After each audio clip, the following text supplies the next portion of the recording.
The receipt slid out of my husband's jacket like it had been waiting for me.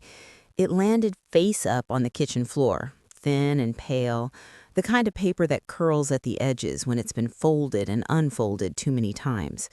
I remember the sound it made, a soft, dry whisper against the tile, and how my heart reacted before my mind did.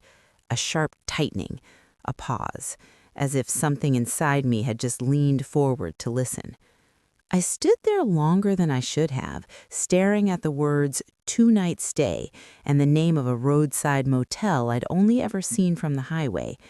The clock above the stove ticked steadily, each second louder than the last. Outside, a lawnmower hummed somewhere down the street.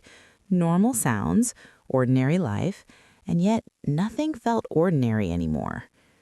When my husband walked in 10 minutes later, smelling like engine oil and peppermint gum, I was still holding that receipt between my fingers. "Oh," he said, glancing at it once, too quickly. That, that, as if it were a grocery coupon, as if it didn't carry the weight it did. "It's for a coworker," he said easily. "She was in trouble, needed a place to stay. I paid, that's all." I nodded. I'd even folded the receipt back along its old crease and dropped it into the trash, but something in me didn't fold back so neatly. Before that afternoon, my life had been built on routines I trusted, the kind you stop questioning because they've never given you a reason to. 32 years of marriage had settled into a rhythm, predictable, sometimes dull, but steady. My husband Daniel woke before dawn, drank his coffee black, and complained about his knees. I packed his lunch, even though he pretended not to need it.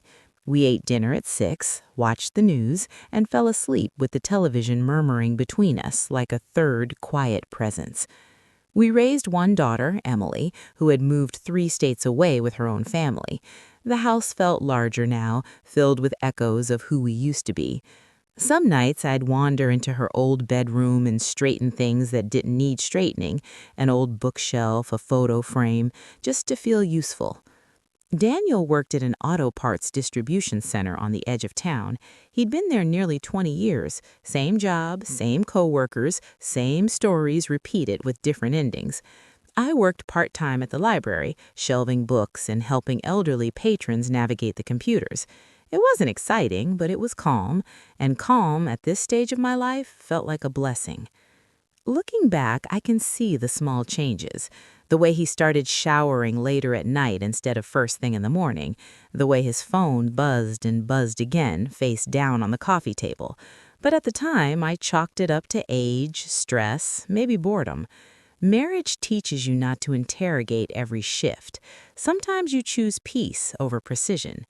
That receipt was the first thing that asked me to look closer. In the days that followed, I tried to return to normal. I really did. I cooked his favorite meals. I laughed at his jokes. I told myself that kindness was proof of trust and trust was proof of love. But my mind kept circling back to that motel, the way the name had looked printed in bold letters, unapologetic. One evening, while we were folding laundry together, I asked casually, "So, how's that coworker doing?" Daniel's hand stilled for just a moment before he shrugged. "She's fine now, found another place." "What's her name?" I asked, still focused on matching socks. He hesitated, barely a second, but I felt it like a draft through an open window. "Laura," he said. Laura. The name settled into me, unfamiliar and oddly heavy. I didn't ask anything else. I told myself that if I pushed too hard, I'd only prove my own insecurity. And besides, what kind of woman my age starts snooping through her husband's life? That's what I told myself as I lay awake at night listening to his breathing, wondering whose breathing he listened to when he wasn't here. Weeks passed. The tension didn't explode, it just lingered, like a low-grade fever you learn to live with. Then, one Saturday afternoon, I ran into Marcy from the library at the grocery store. She asked me if Daniel still worked at the distribution center. "Yes," I said. "Why?" "Oh," she replied, adjusting her purse. "My nephew started there. Said there's a woman who brings her son around sometimes. Teenager, spitting image of one of the supervisors." Something about the way she said it made my stomach turn. I smiled politely, paid my groceries, and drove home in silence. The road seemed longer than usual, each stoplight an accusation. A woman, a son, a resemblance. That night I studied Daniel's face as he slept. The curve of his nose, the line of his jaw, features I'd memorized over decades, features I suddenly imagined on someone younger, someone who didn't know me, or maybe did. I didn't confront him, not yet. Part of me was afraid of what confirmation would cost. Another part, a quieter, steadier part, wanted the truth to come to me on its own. I didn't know then how close it already was. The community center held an annual fundraiser every spring, a casual affair with folding chairs, baked goods, and local speeches that rambled on too long. I volunteered at the welcome table, handing out name tags and smiling until my cheeks hurt. Halfway through the afternoon, I looked up and saw Daniel standing near the entrance. He hadn't mentioned coming. My first instinct was relief. My second was confusion. He wasn't alone. Beside him stood a woman with tired eyes and careful posture, and next to her, a boy, maybe 15 or 16, tall and awkward, hands shoved deep into his pockets. The boy turned his head slightly, and my breath caught. It wasn't just the resemblance, it was the familiarity, the way his brow furrowed, the tilt of his mouth when he smiled uncertainly. I'd seen that face across my dinner table for 30-plus years. Daniel didn't see me first, but when he did, his face drained of color. In that moment, standing under fluorescent lights with a murmur of voices around me, I understood something I hadn't been ready to name before. The receipt hadn't been the beginning. It had been a breadcrumb, and this child with my husband's eyes, was the trail's end. Daniel froze the moment our eyes met. It wasn't dramatic. He didn't drop anything or turn away. He just stood there, perfectly still, like someone who'd been caught mid-thought. The woman beside him kept talking, her voice low and indistinct, but Daniel wasn't listening. His gaze stayed locked on mine, wide and unguarded, stripped of the ease I'd known for decades. I smiled. It was reflexive, almost polite, the kind of smile you give when your insides are screaming, but you've learned how to keep the noise contained. I waved them over. If Daniel was surprised by that, he didn't show it. He walked toward me slowly, each step heavy as if the floor itself had turned thick beneath his feet. The boy followed, shoulders hunched, eyes darting around the room like he didn't quite know where to place himself. "This is my wife," Daniel said when they reached the table. His voice sounded hoarse. "Margaret." The woman extended her hand. "Laura." So that was her, Laura. Her group was firm but hesitant, like she wasn't sure how much pressure was appropriate. Up close, she looked older than I'd imagined, late 40s maybe, lines around her eyes that spoke of long nights and longer worries. She wasn't glamorous, she wasn't smug. If anything, she looked tired. "And this is my son," she added, resting her hand lightly on the boy's shoulder. "Ethan." Son. The word hung in the air between us, unclaimed and unanswered. Daniel didn't say anything, neither did I. Ethan gave me a small nod. "Nice to meet you, ma'am." Ma'am. I studied him openly now, the shape of his hands, the familiar slant of his shoulders. When he shifted his weight, the movement echoed Daniel's so closely it made my chest ache. "Nice to meet you too," I said softly. "Are you enjoying the event?" He shrugged. "It's okay. Mom likes these things." Laura smiled at him then, a smile filled with quiet pride, the kind I'd worn once when Emily was that age, when the world still felt full of promise. "I didn't know you were coming today," I said to Daniel. Laura needed some help," he replied, clearing his throat. "Car trouble." Laura shot him a quick look, not angry, just careful. "Well," I said, straightening the stack of name tags in front of me, "I'm glad you all made it." There were 1,000 questions pressing against my tongue, but the room was full of people, neighbors, friends, familiar faces that knew me as Daniel's wife, the woman who volunteered, the one who baked lemon bars for every fundraiser. So I swallowed my questions and let them pass. They stayed for about an hour. I watched from across the room as Daniel spoke quietly with Laura, his body angled toward her in a way that felt intimate without being overt. Ethan wandered off to inspect the refreshment table, his long limbs awkward, unsure where he belonged. When they finally left, Daniel didn't come say goodbye. I didn't stop him. The drive home was silent. Daniel kept his hands tight on the steering wheel, knuckles pale. I stared out the window, watching familiar streets blur past, each one carrying memories that suddenly felt unreliable. Finally, halfway down Maple Street, I said, "How old is he?" Daniel's foot eased off the gas, just a little.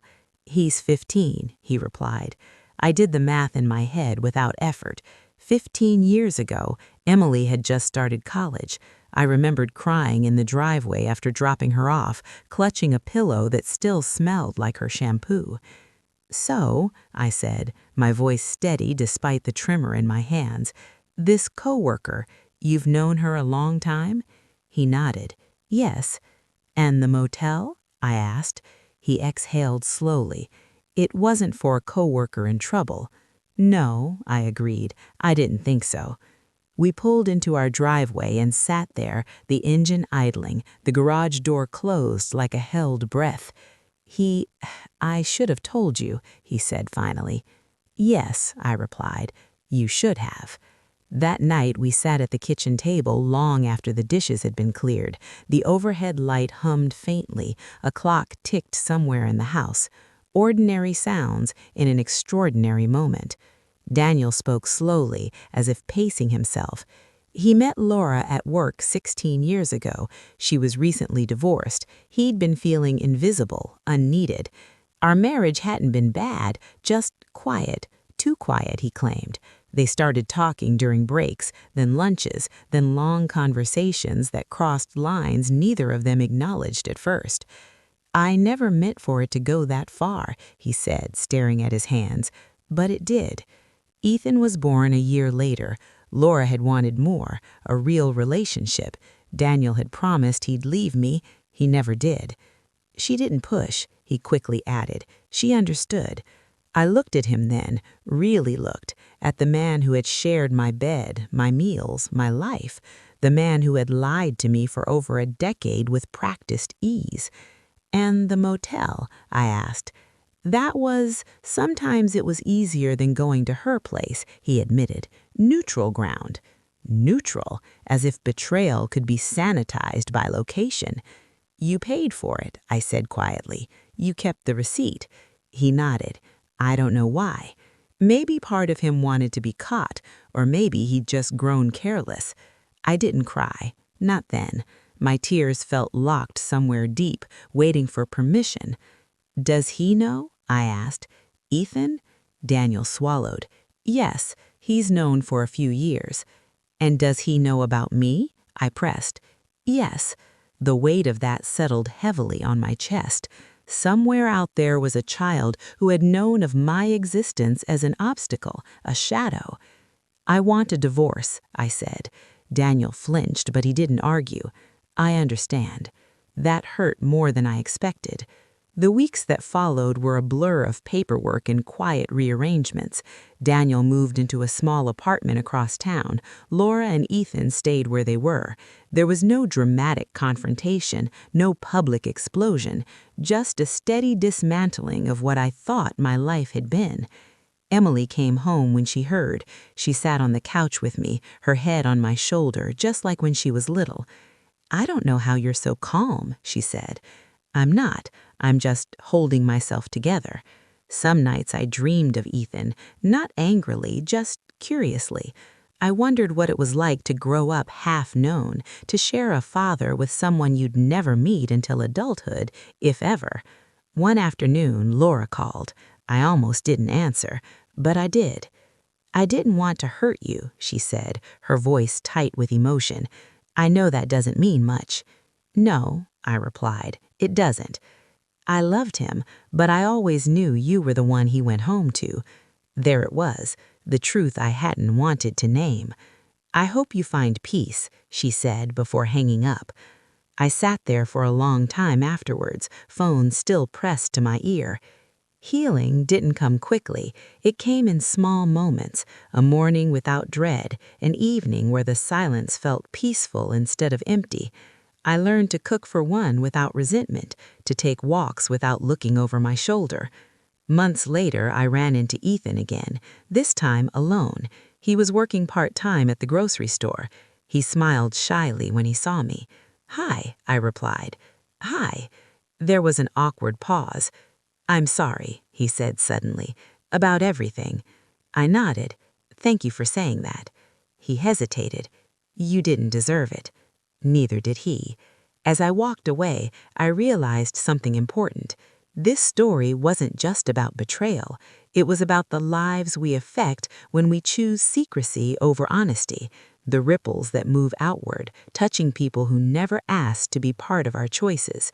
And it was about me, about finding my footing again, about reclaiming my story, not as the woman who was deceived, but as the woman who survived it with her dignity intact.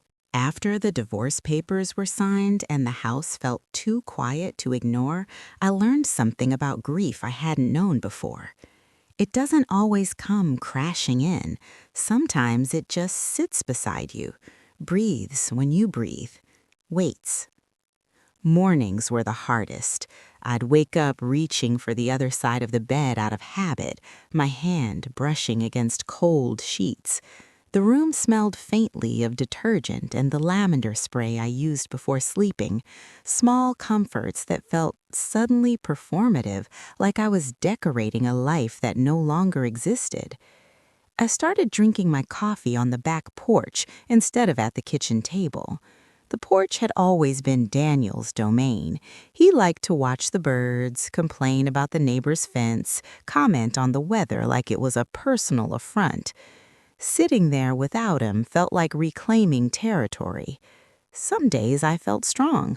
Other days I folded laundry and cried into warm cotton, mourning the intimacy of shared mundanity.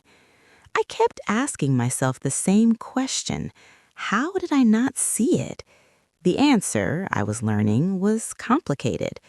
Daniel didn't disappear from my life entirely. There were practical matters to address: finances, shared accounts, the sale of the second car.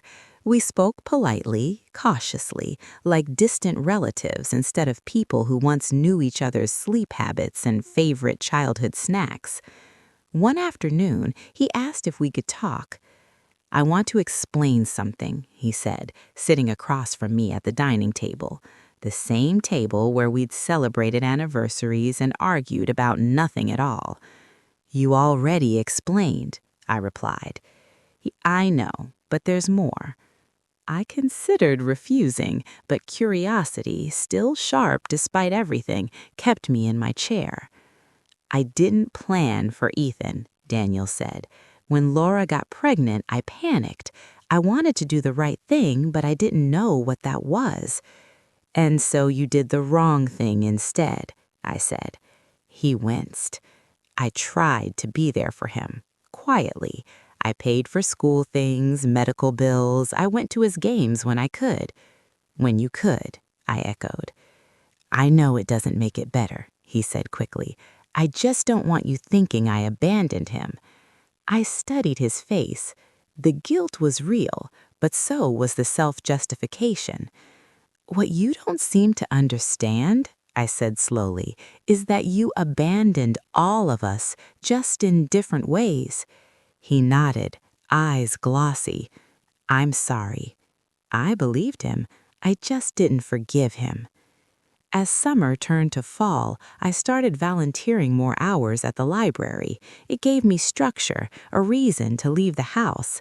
I found comfort in the quiet order of books, stories that ended cleanly even when the characters suffered. One afternoon, a woman about my age asked for help finding parenting books for teenagers.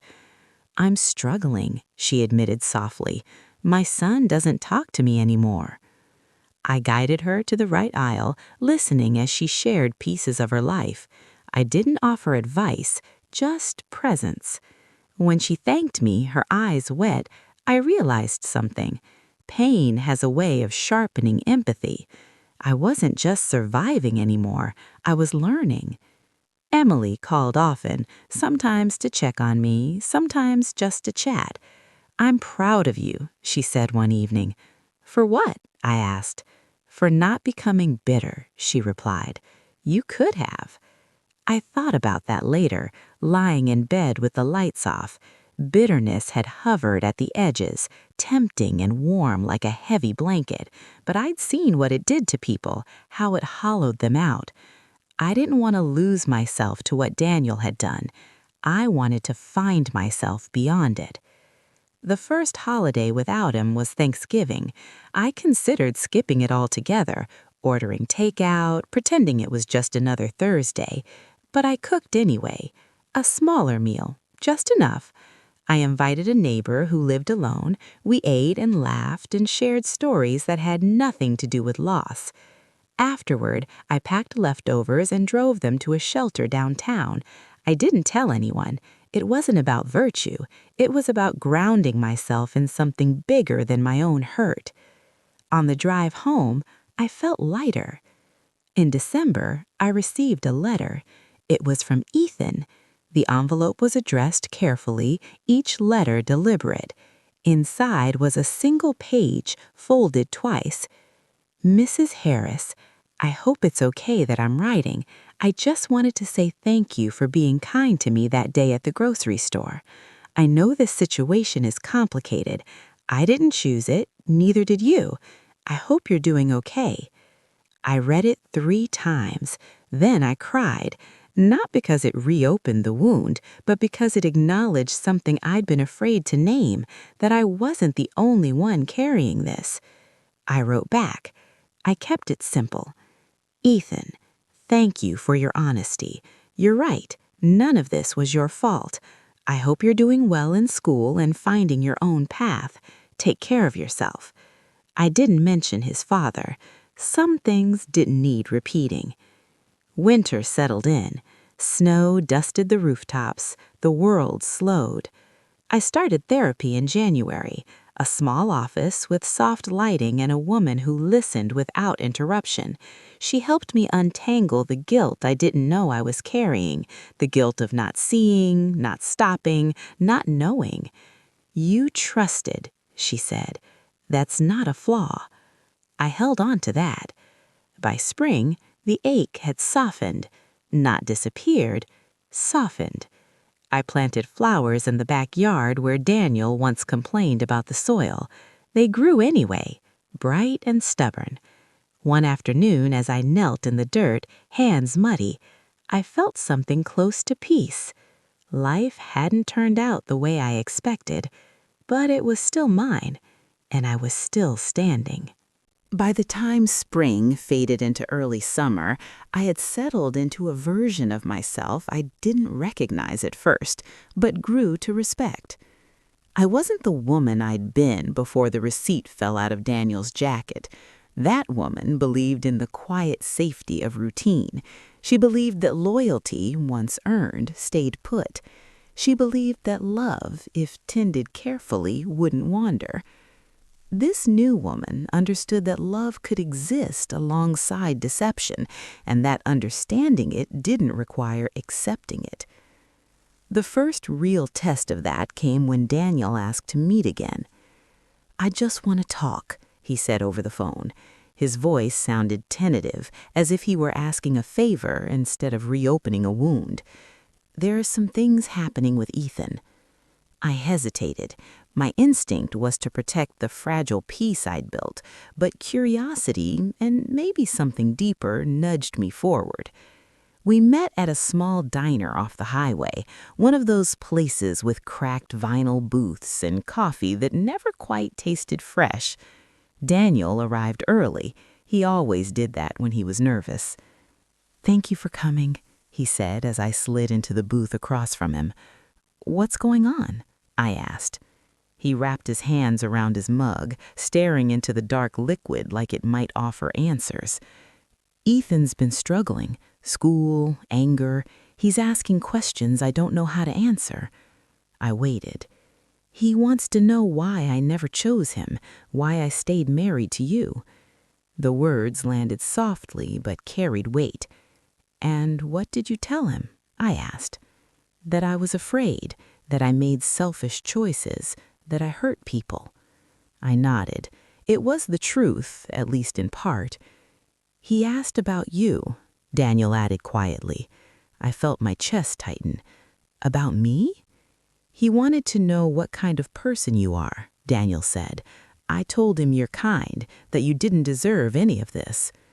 I held his gaze. That's a start. He sighed. He wants to meet you properly, not just in passing.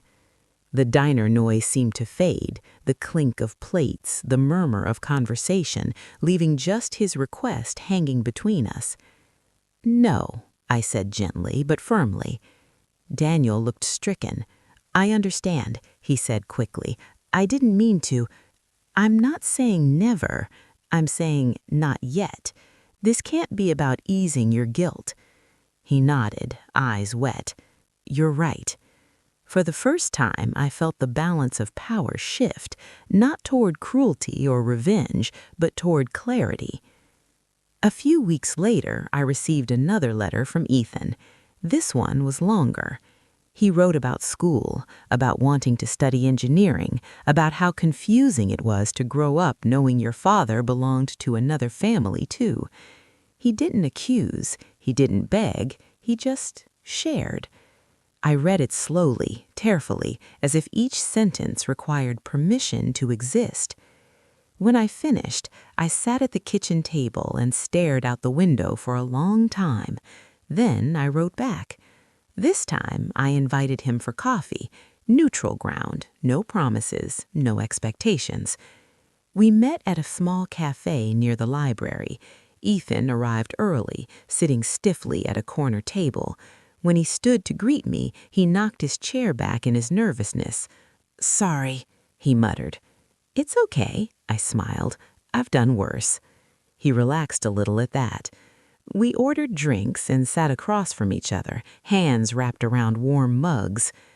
I want to say something first, I told him. This meeting isn't about your father. It's about us as individuals. He nodded. I understand. I don't hold you responsible for what he did, but I need honesty from you if we're going to talk. He met my eyes. You'll get it. So we talked. About his classes, about the pressure he felt to live up to expectations no one ever named, about how strange it was to have a father who was present but never fully available. At one point he said, Sometimes I feel like I exist in the margins. The words broke my heart. You deserve a full page, I replied. He smiled then, a real one, and in that smile I saw Daniel, but I also saw something else, something uniquely Ethan. When we stood to leave, he hesitated. Thank you for not hating me. I don't, I said honestly, and I won't. That meeting didn't change everything overnight, but it changed something essential. I realized that healing didn't always mean cutting ties completely. Sometimes it meant redefining them with care and boundaries. Daniel respected my space. Laura stayed distant but polite. Ethan and I exchanged occasional messages, brief, thoughtful, cautious. And I continued building my life. I joined a book club, took a pottery class, traveled alone for the first time, a weekend by the coast where I walked barefoot in the sand and let the waves erase my footprints. One evening, as I watched the sun dip below the horizon, I felt something settle inside me. Acceptance. Not approval, not forgetting, just acceptance of what was, without letting it define what could be. The final confrontation came unexpectedly. Emily invited both of us, Daniel and me, to her home for our granddaughter's birthday. I considered declining, but Emily assured me she'd handle everything. The day was warm and bright. Balloons bobbed in the breeze. Laughter filled the yard. Daniel approached me near the dessert table. "I'm glad you came," he said.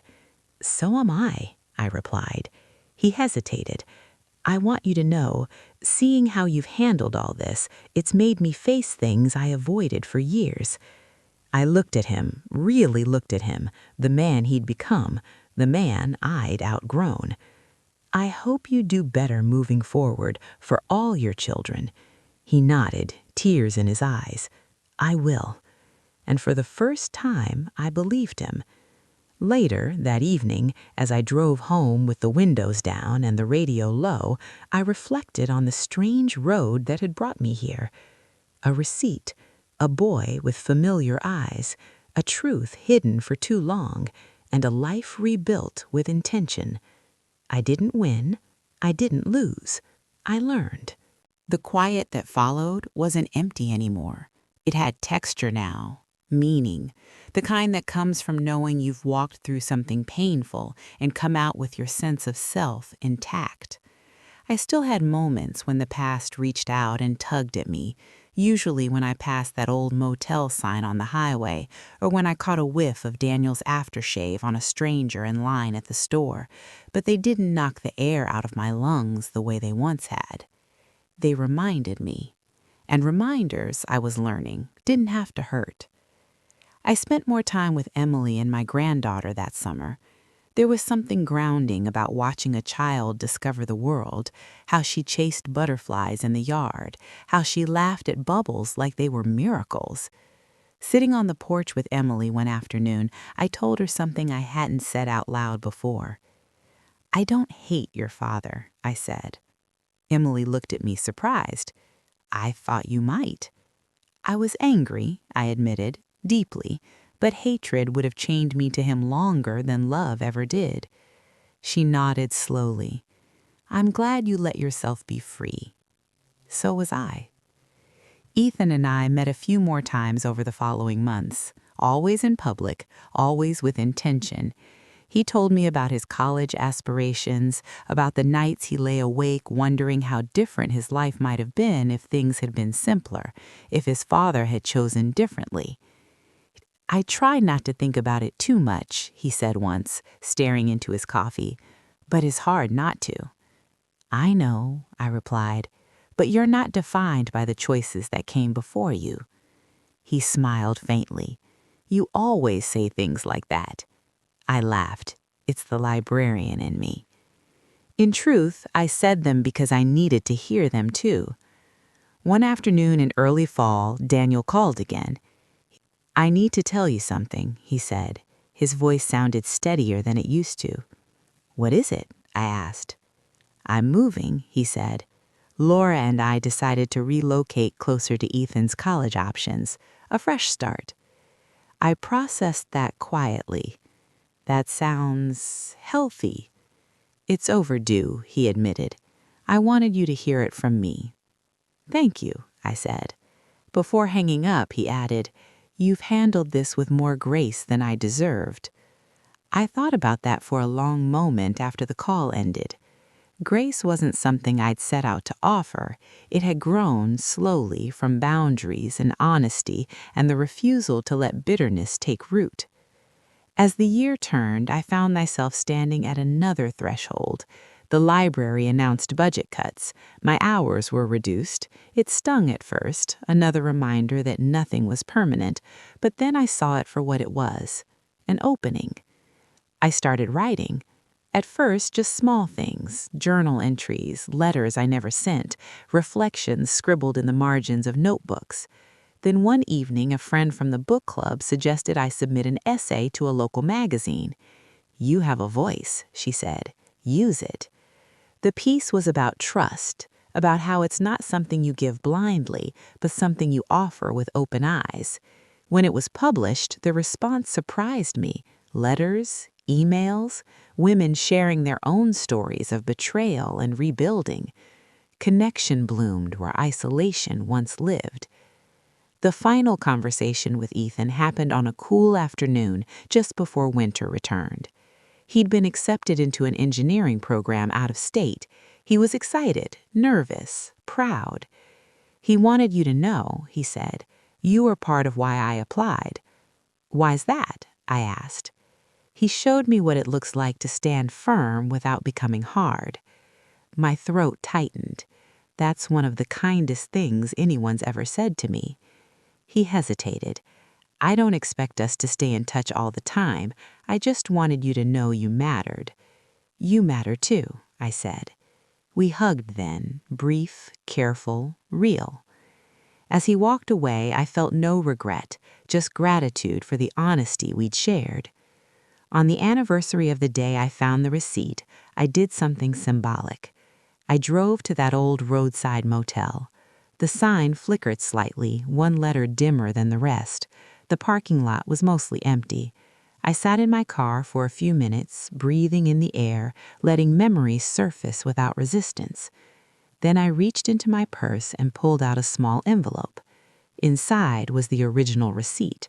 I had fished it out of the trash months ago and kept it folded and worn.